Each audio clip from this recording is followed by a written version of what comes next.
UN committee is very upset that the Irish people voted against this, overwhelmingly, just to say. Like, quite literally, it was in the 80 and 70% range.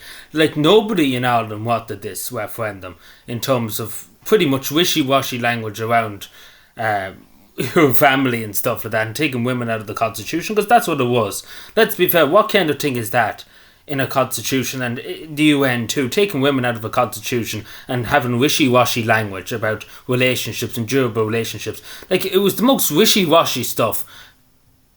And then obviously we could have been prone to 100 abuses. And obviously the idea, and as was said in national TV, they wanted it to be for family unification so they can bring hundreds of people into the country.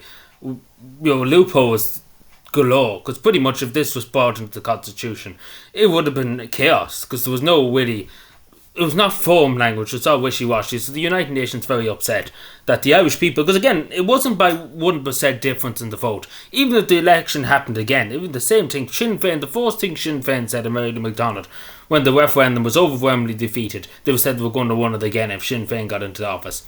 Obviously, Fianna Fáil very upset that they didn't go through and they want to win it again. Because, we're going to keep doing it until the Irish people vote the way we want to. That's not democracy. Let's put it that way. That's not democracy. When we say, look it, we're going to win it again. It's like the Lisbon Treaty when they didn't get a good answer the first time they won it again. Which is not democracy. The people told you what they give you your answer. You should respect it. It's simple as that. It's the same with abortion. I don't agree with abortion, but the Irish people voted in, majority of Irish people voted in favour. Maybe the opinion has changed a good bit, but I suppose we'll get down the road a bit more before we talk about it, maybe another referendum or whatever, or have a discussion about it. But at the same time, people voted for it, and there's not really much. That's democracy.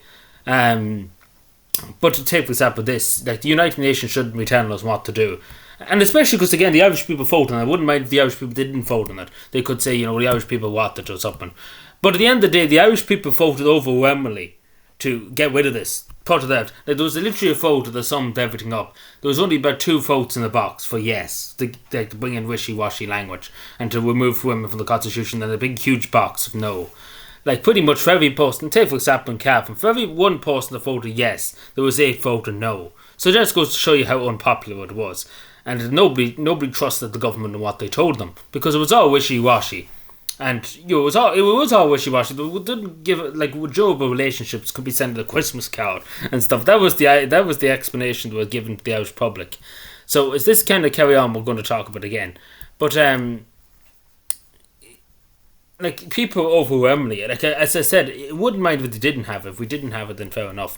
But as I say, if an election happens or referendum, you respect it, it's simple as that. The same with abortion. I don't agree with it, but people voted, and maybe opinions have changed over the time because it's a good few years on. But I still think it'd take another good few years before people decide maybe we should have a discussion about it again. But like, again, this is the thing that UN shouldn't have anything to do with the United Nations Committee. It shouldn't have anything to do with it. But the way, again, this article here, but this bit of the article too, reasons why the referendum failed, because Irish people seen it was wishy-washy language, and the majority of people seen it too. They didn't want women removed from the constitution. Women has, along with men too, but there would be no form word as a woman. Pretty much, there would be no definition of what a woman is. Pretty much in the Irish constitution, which is insane. That's what they wanted to do.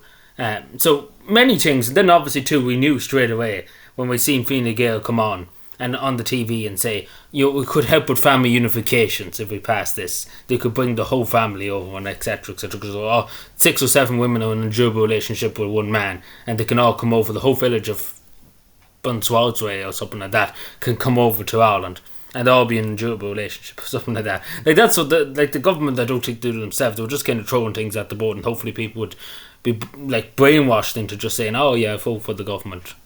But it didn't work out too well. But as I say, it'd be different again. It was overwhelmingly. Like, I wouldn't mind if it was 5% in the difference. You could argue, fair enough.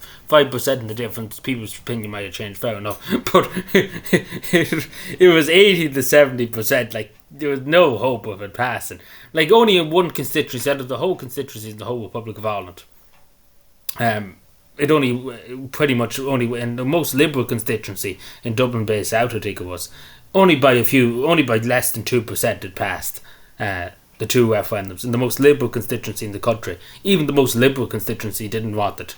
By only barely 2% it passed, and that was the only one that passed in the whole of the west of the country. It was overwhelmingly no. So that tells you all you need to know. But anyway, let me know what you think. Subscribe for more, and bye.